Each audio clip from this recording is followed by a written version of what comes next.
Hello good morning student, welcome to E classes. देखिए बच्चों, इस वीडियो में हम पढ़ेंगे पार्ट 2 एकता टूटने पर का लास्ट पैराग्राफ।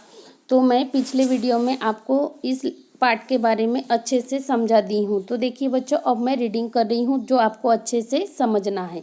मैं अब इनकी कोई मदद नहीं करूँगा। बंदर भी इसी तरह सोचता रहा, मुर्गा भी। उसी रोज एक कसाई आया। वह मुर्गे की तरफ बढ़ा तो पेड़ ने अमरूद नहीं टपकाए, न बंदर ने मुर्गे को अपनी पीठ पर बिठाया, न ही कसाई का थैला उड़ाया।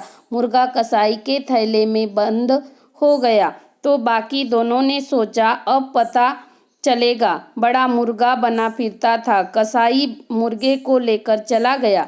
अगले रोज चिड़ियाघर के लोग आए। उन्होंने बंदर को पकड़ने के लिए जाल बिछाया तो पेड़ ने वह टहनी ही टूट जाने दी।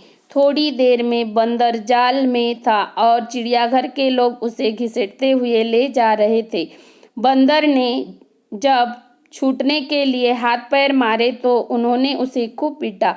पेड़ ने उसकी यह हालत देखी तो मुस्कुरा दिया। मन में उसने सोचा अब रात दिन पिंजरे में रहना पड़ेगा तो उसे होश आएगा। बड़ा बंदर बना फिरता था। उससे अगले रोज बहुत से लोगों ने पेड़ को घेर लिया।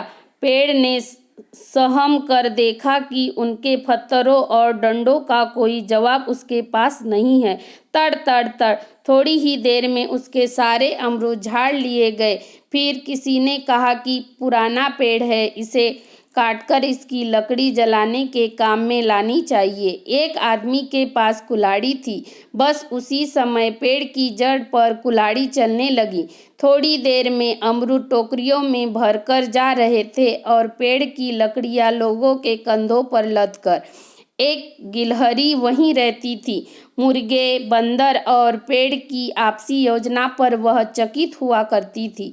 उसने मुर्गे और बंदर के बाद पेड़ को इस हालत में जाते देखा तो लंबी सांस के बाद मन में कहा, जा रहा है यह भी लोगों का चूल्हा जलाने। बड़े दोस्त बने फिरते थे। तो देखिए बच्चों, यह पार्ट 2 एकता टूटने पर यह पूरा कंप्लीट हो जाता है। यह किसके द्वारा लिखा गया है? मोहन राकेश के द्वारा लिखा गया है। तो देखिए बच्चों, इस पार्ट का क्या उद्देश्य है? तीनों मित्र में कैसी एकता बनी हुई थी, लेकिन इनकी एकता टूटने की वजह से कैसे हो गए? ये आपस में बिखर गए। यानी कहने का तात्पर्य है कि एकता में शक्ति है। मित्र ही मित्र के काम आता है। मिलजुल कर बड़ी विपत्ति को टाला जा सकता है। सच्चे मित्र एक दूसरे पर अविश्वास नहीं करते। अविश्वास से मित्रता टूट जाती है और दूसरे की सहायता न करने से हम भी संकट के समय अकेले पड़ जाते हैं। तो देखिए बच्चों, तीनों मित्र जब एकत्रित थे या एक साथ रहते थे तो उनका कोई कुछ नहीं बिगाड़ सकता था, या वे तीनों मित्र जो थे बड़ी से बड़ी मुसीबत का सामना कर लेते थे। लेकिन जब तीनों में गलतफहमी पैदा हो गई, जो एक दूसरे की सहायता नहीं कर रहे थे, तो तीनों बिखर गए।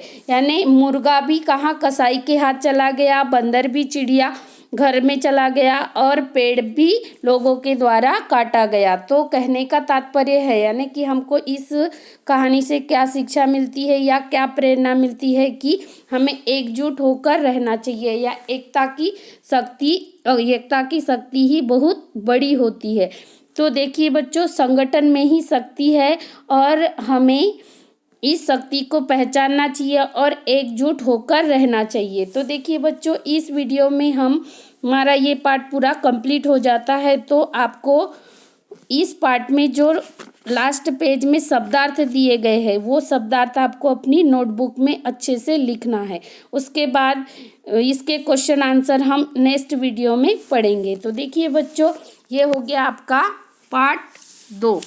इसके क्वेश्चन आंसर, हाँ, और एक बात, इसमें दिए गए जो मौखिक क्वेश्चन है वो भी आपको इसके आंसर आपको बुक से देखते हुए अपने नोटबुक में लिखने हैं। तो इसके मौखिक क्वेश्चन आपको अपनी नोटबुक में करना है। सबसे पहले शब्दार्थ लिखने हैं। शब्दार्थ के बाद इसके मौखिक क्वेश्चन के आंसर आप बुक से छांटकर खुद ही लिखोगे। इसके बाद हम इसके क्वेश्चन आंसर नेक्स्ट वीडियो में पढ़ेंगे। Thank you.